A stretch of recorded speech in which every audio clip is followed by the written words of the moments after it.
Hello, friends. This is Dave Hurwitz, executive editor at ClassicsToday.com, here with Volume 3 of the Orchestral Music. The Orchestral Works. What is this? Orchestral Works, it says. Not music, but the works are music. The Orchestral Works of Eric Coates, the fabulous British light music composer. Oh my goodness, this was just as much fun as the first two. So what do we get? First, well, it's playing. It's a BBC Philharmonic under John Wilson, once again, who's doing excellent work with this series. Much, much better than his Warhorse Potboiler series of things with the Sinfonia of London, or whatever it's called. Nope, this is better. Let's see, what do we got here? Television March. Well, the Television March is a television march, and it's march-like, and I guess it was on television. The notes tell me. I don't really care. It's just march-like. Then we have The Three Men. Oh, this is fun. This is really fun. You know, Coates tended to do things in like threes. You know, like the London Suite has three movements, and there's the three this and the three that. There's another one here. But here we have The Three Men. One is the man of the country, and then the man about town, and then the seafaring man. This is really just fun. I mean, it's enormous fun to listen to. It's tuneful and colorful, and each bit does exactly what it says it does. It's so good to find music that's honest and unpretentious and that delivers the goods without any bullshit. Oh, it's great. So then we have, let's see, Cinderella. Oh, the Cinderella Fantasy. The Cinderella Fantasy is big deal, big time. Coates, 15 minutes long, continuous music. We all know the story. You can follow the story quite well as the music progresses. It's vivid and it's charming and it's glittering and it has everything going for it. That's wonderful. And the Dam Busters March. Do you remember the Dam Busters? The Dam Busters was this wonderful war movie. This is from 1954 or 34, was it? 54, it looks like.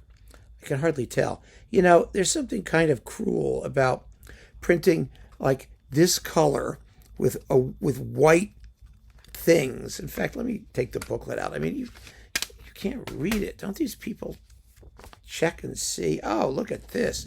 Black on white. What a novel concept, right?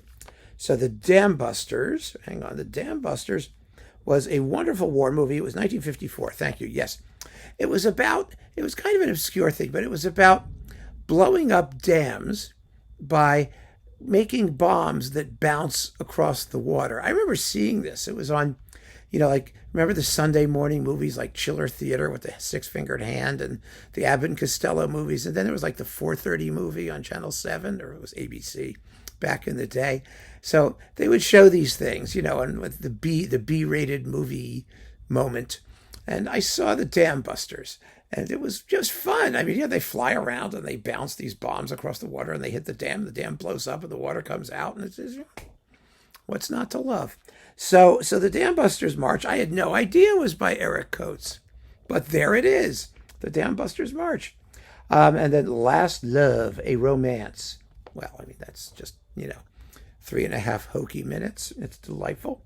Suite 17, Concert Vols for my beloved Phil. And it's charming and beloved.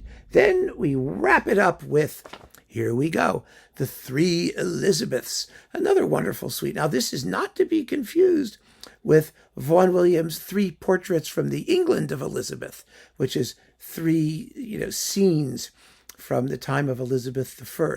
Here, I mean, this was 1944. So the third Elizabeth is the late Queen Elizabeth II, who was at that point Princess Elizabeth, which is really kind of charming. And the first Elizabeth was Elizabeth I. We all know her from Shakespeare's day. But who was the second Elizabeth? I thought it was Elizabeth Arden, the queen of door-to-door makeup sales. I thought that was the second Elizabeth. Then, that turned out to be wrong. So I thought, well, maybe Elizabeth Montgomery. But in 1944, she would have been, very, very small. So no, it wasn't Elizabeth Montgomery. It was a little early for like Bewitched and that kind of stuff. So she wasn't out there. And it turns out that the other Elizabeth is the Queen Mother, Elizabeth of Glamis. Yes, Elizabeth of Glamis, that was her title. And it's also subtitled Springtime in Angus, whenever that was. So there you go. And the final Princess Elizabeth is actually, it's a march, the youth of Britain, as represented by the Princess Elizabeth. It's a charming suite with three Elizabeths who you might not have been completely sure who the Elizabeths might be. But in any case, do we really care? No, we don't. The music is delicious. The performances are delightful under John Wilson with the BBC Philharmonic.